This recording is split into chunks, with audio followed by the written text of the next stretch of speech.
அன்பு நேயர்களே வணக்கம். வருகின்ற செவ்வாய்க்கிழமை தமிழ் வருடம் பிறக்கிறது. பராபவ வருடம் என்று இந்த வருடத்திற்கு பெயர். விசுவாவசு வருடம் போய்விட்டது. துவாதசி அன்னைக்கு பிறக்குது. ரொம்ப அற்புதமான விஷயம். ரெண்டாவது மங்களகரமான அந்த செவ்வாய்க்கிழமை பிறக்கிறது. இதை எப்படி கொண்டாட வேண்டும்? இது வசந்த காலம், இது இளவேனில் காலம். புத்தாண்டுக்கு முந்தைய நாளே வீட்டை என்ன பண்ணணும், நல்லா சாணத்தால் மெழுகி வாசல் படியிலெல்லாம் நம்ம மஞ்சள் குங்குமம் பூசி, பசுஞ்சாணம் மஞ்சள் இதெல்லாம் பார்த்திங்கன்னா நம்ம தீய சக்திகளையெல்லாம் தூர போக்கி, அதே மாதிரி கிருமி நாசினி சொல்லுவாங்க, கிருமி வராமல் அதை நம்ம பாதுகாக்கக்கூடிய ஒரு விஷயங்கள். அதாவது எந்த தீமைகளும் வீட்டில் நுழையாமல் தடுத்து அந்த புத்துணர்ச்சியை கொடுப்பது இந்த விஷயங்கள்.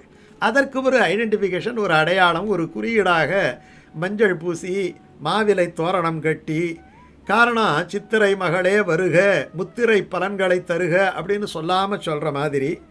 அதுக்கு இரவே பார்த்திங்கன்னா வீட்டு பூஜை அறையிலே ஒரு பெரிய தட்டில் வெத்தலைப்பாக்கு, மா பலா வாழை போன்ற கனி வகைகள், பழ வகைகள், தங்க நகைகள், வெள்ளி பொருள்கள், வெள்ளி பாத்திரம் இருந்தால் வெள்ளி பாத்திரம், பூக்கள், கொஞ்சம் அரிசி, பருப்பு, வெல்லம், கண்ணாடி போன்ற மங்கள பொருள்கள் இவைகளையெல்லாம் முதல் நாள் ராத்திரியே வச்சுருவாங்க. மறுநாள் காலையில் வீட்டின் மூத்த சுமங்கலி பெண் அவங்க முதல்ல எழுந்து நீராடி விட்டு பூஜை அறையிலே குத்து விளக்கை ஏற்றி ஒவ்வொருத்தராக எழுப்பி அந்த பூஜை அறையில் வைக்கப்பட்டிருக்கக்கூடிய மங்கள பொருள்களை கண் திறந்து பார்க்க சொல்வார்கள். இதுக்கு பேர் அந்த மங்கள பொருள்களை காணுதல், கனி காணுதல், விஷுக்கனி காணுதல், இப்படியெல்லாம் பேர் இருக்குது.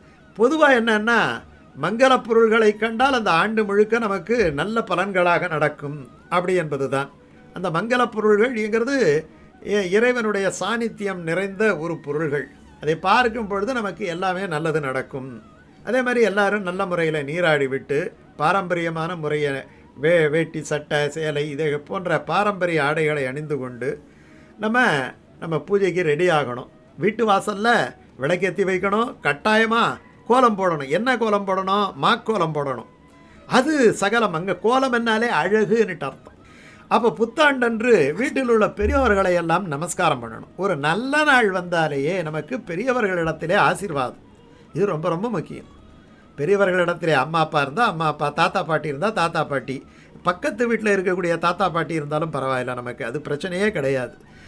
வயதில் மூத்தவர்கள், நம் மீது நல்ல விதமான அபிப்பிராயம் வைத்திருப்பவர்கள், இவர்களிடமெல்லாம் நாம் அன்றைக்கு முதல் நாள் முதல் வாழ்த்து அது வாங்கினா அவங்களுடைய அந்த வாழ்த்தினுடைய பலமானது நமக்கு அந்த வருஷம் முழுக்க நம்மளை காப்பாற்றும்.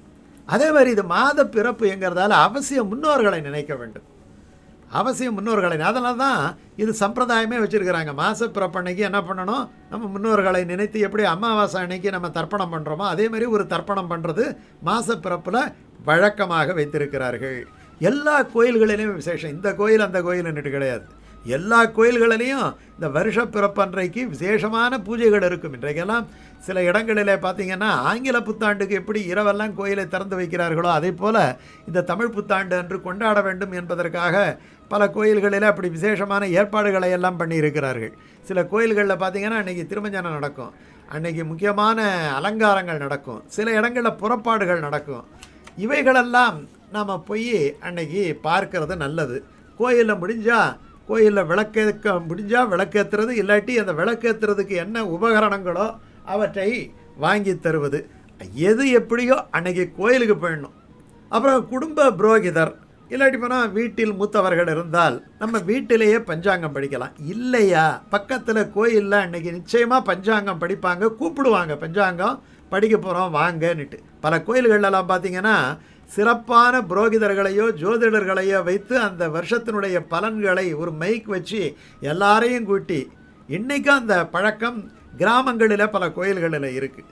அந்த கோயில்களில் பார்த்திங்கன்னா அவர் எல்லாரையும் கூட்டி வச்சுக்கிட்டு சொல்லுவார். சொல்லிவிட்டு எல்லாம் நல்ல விஷயங்களாக இவங்கெல்லாம் ஜாக்கிரதையாக இருக்கணும், இதெல்லாம் நல்லது நடக்கும்னுட்டு நாட்டுக்கு முதல்ல சொல்லுவார். அப்புறம் ஒவ்வொரு ராசிக்கும் சொல்லுவார். அப்புறம் இந்த பஞ்சாங்கத்தில் எந்த சூழ்நிலையில் இந்த புது வருடம் பிறந்திருக்கிறது, இந்த புது வருடத்திற்கு யார் ராஜா, யார் மந்திரி, யார் சேனாதிபதி, யார் பயிர்களையெல்லாம் காப்பவர், மழையை கொடுப்பவர் யார், இந்த பலாபலன்களையெல்லாம் அவர் சொல்வதை நம்ம காதார கேட்டாலே போகும். பஞ்ச அங்கங்கள்னு சொல்லுவோம் பஞ்சாங்கங்கள். அந்த பஞ்ச அங்கங்களை கேட்பதன் மூலமாக நமக்கு ஒரு அங்கத்தை கேட்டால் ஆயுள், ஒரு அங்கத்தை கேட்டால் சௌபாக்கியம், இப்படி ஒன்றுக்கு ஒரு பலன்கள் சொல்லப்பட்டிருக்கின்றன. இந்த பஞ்சாங்கத்தை கேட்டாலே மனம் நிம்மதியாகும். பல கோயில்களில் பார்த்தீங்கன்னா ஆஸ்தானத்தில் பெருமாளே வந்து உட்கார்ந்துட்டு பஞ்சாங்கத்தை கேட்பார். அந்த நேரத்தில் பெருமாள் கேட்குற அந்த பஞ்சாங்கத்தை நம்மளும் கேட்குறதுங்கிறது சால சிறந்த பலன். இதுக்கு பஞ்சாங்க படனம் என்று பெயர். தினமுமே பஞ்சாங்கம் வாசிக்கணும்னுட்டு சாஸ்திரம் சொல்லுது. அதை கடைப்பிடிக்க முடியாதவங்க குறைந்தபட்சம் இந்த பஞ்சாங்க படனம் செய்கின்ற சித்திரை வருஷப்பிறப்பு முதல் நாளிலேயாவது போய் கலந்துகிறது ரொம்ப நல்லது. ஒன்று, பஞ்சாங்கம் ஒன்றை வாங்கி மஞ்சள் பூசி நம்ம பூஜை அறையில் வச்சு படைக்கணும். அன்னைக்கு படைச்சிட்டு அந்த முதல் நாள் என்ன நாள் என்பதை அந்த வரி படிக்கிறது கூட நமக்கு நல்லது. அதே மாதிரி புத்தாண்டு, இந்த தமிழ் புத்தாண்டு விசேஷமாக அன்றைக்கி நம்ம வந்து சாப்பிடணும். ஏன்னா அன்றைக்கி மகிழ்ச்சியாக நம்ம சாப்பிட்றது அந்த வருஷம் முழுக்க அதே போல் ஒரு மகிழ்ச்சி நமக்கு உணவு உடை எல்லாவற்றிலும் கிடைக்க வேண்டும் என்பதற்காகத்தான் அப்படி நம்ம சொல்கிறோம். அன்றைக்கி பார்த்திங்கன்னா உங்களுக்கு வேப்பம்பு பச்சடி அவசியம் செய்வாங்க, மாங்காய் பச்சடி செய்வாங்க, பருப்பு வடை செய்வாங்க, பாயசம், வடை பாயசம், நீர்மோர், இவைகளெல்லாம் ரொம்ப விசேஷம். ஏன்னா வெயில் காலம்ங்கிறதால பானகம் நீர்மோரெல்லாம் வச்சு படைக்கிறது வழக்கம். அதே மாதிரி பார்த்திங்கன்னா 2 விஷயம், ஒன்று வேப்பம்பு பச்சடி, இன்னொன்று பாயசம். வேப்பம்புங்கிறது எப்படி இருக்கும்? வேப்பம்புங்கிறது கொஞ்சம் கசப்பு சுவையை தருவது, பாயசம் என்பது சக்கரை போட்டு இனிப்பு சுவையை தருவது. அப்போது வாழ்க்கையில் பார்த்திங்கன்னா கசப்பு மட்டும் கிடையாது, இனிப்பும் கலந்தது தான் வாழ்க்கை. துவக்கத்திலே இனிப்பாக இருக்கக்கூடிய சில விஷயங்கள் கசப்பாக மாறிவிடுவது உண்டு. துவக்கத்தில் கசப்பாக இருக்கக்கூடிய சில விஷயங்கள் முடிவிலே இனிப்பாக மாறிவிடுவது உண்டு. இப்படி 2ம் கலந்த வாழ்க்கை தான் நம்முடைய வாழ்க்கை.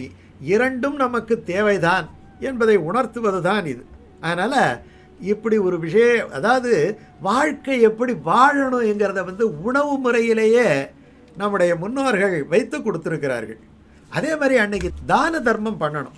ஒவ்வொரு நாளும் முடிஞ்ச அளவு பண்ணுறது நல்லது தான்.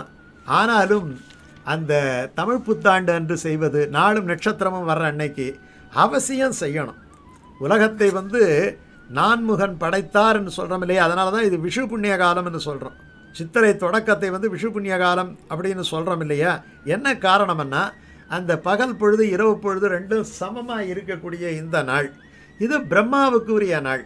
அதனால் உலகத்தினுடைய அந்த தலைமகனாகிய அந்த பிரம்மாவை, அந்த பிரம்மாவுக்கு சக்தி கொடுத்த இறைவனை வணங்குவது என்பது இந்த நாளிலே நம்ம செய்ய வேண்டிய அவசியமான ஒரு விஷயம்.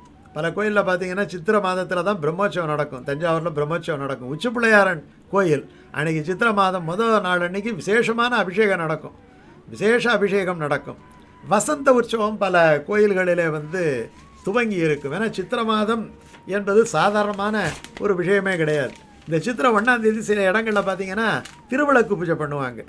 அவிநாசியில் பார்த்திங்கன்னா தேர் உற்சவம், பிரம்மாண்டமான பிரம்மோற்சவம் இந்த சித்திரை மாதத்தில் தான் நடக்குது.